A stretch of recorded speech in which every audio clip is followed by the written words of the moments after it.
Most parts of Kenya experiences two rain seasons, March to May's long rains and October to December's short rains.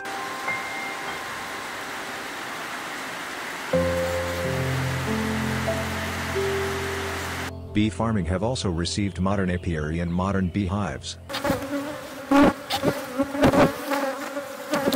This has made beekeeping more advanced compared to the old way of beekeeping.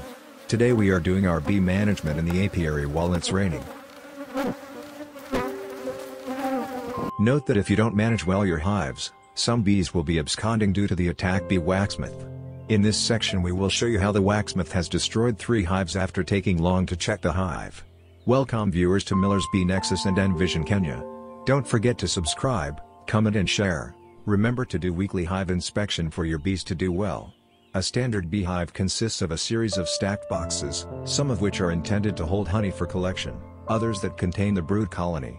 An upper box holding honey is often known as a honey super, while a lower box holding the brood colony goes by several names, including brood box, deep super, deep box, or deep. Between the honey supers and the brood boxes, there may be a flat screen known as the queen excluder, though this is not found on all hives. This component is designed to keep the queen focused on reproduction while worker bees fill the honey supers with honey.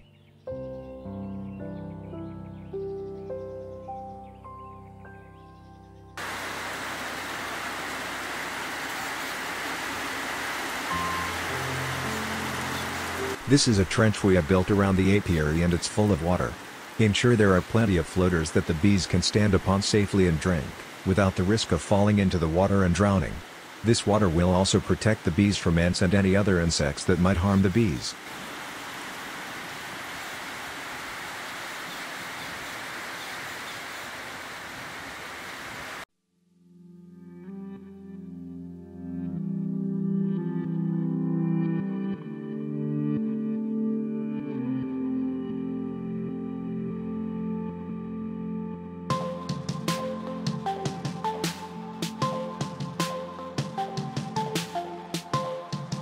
But beside the trench of water we discovered that there are 2 species of wax moth, the greater wax moth and the lesser wax moth.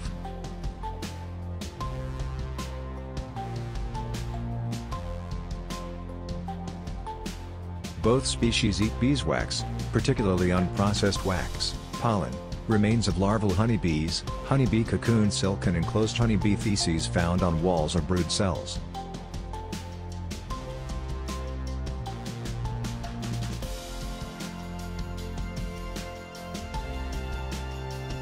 Both species are pests of active hives, however they will usually take advantage of already diseased or declining honeybee colonies and will therefore indicate to some other underlying problems with the colony.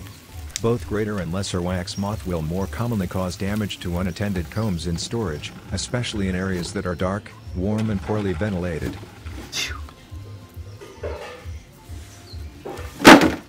In this case, the life cycle of both species of wax moth consists of 4 stages: eggs, larvae, pupa and the adult moths. The development of each stage of the wax moth's life cycle depends significantly on environmental factors, particularly temperature. The optimum temperature range for rapid reproduction and development of wax moths is between 28–30 oC. Light levels and ventilation also play a role.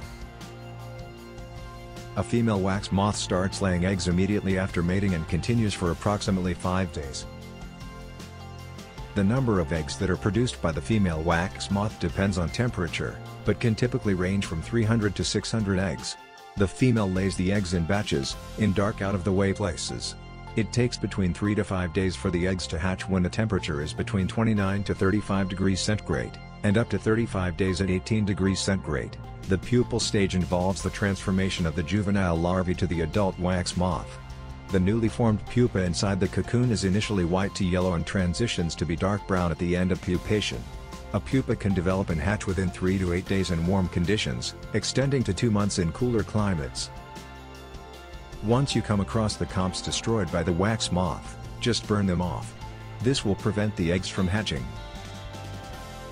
Now if you don't manage or check your hive well after 2 weeks, the wax moth will make the bees to run away and also will lead to poor production of honey in your apiary.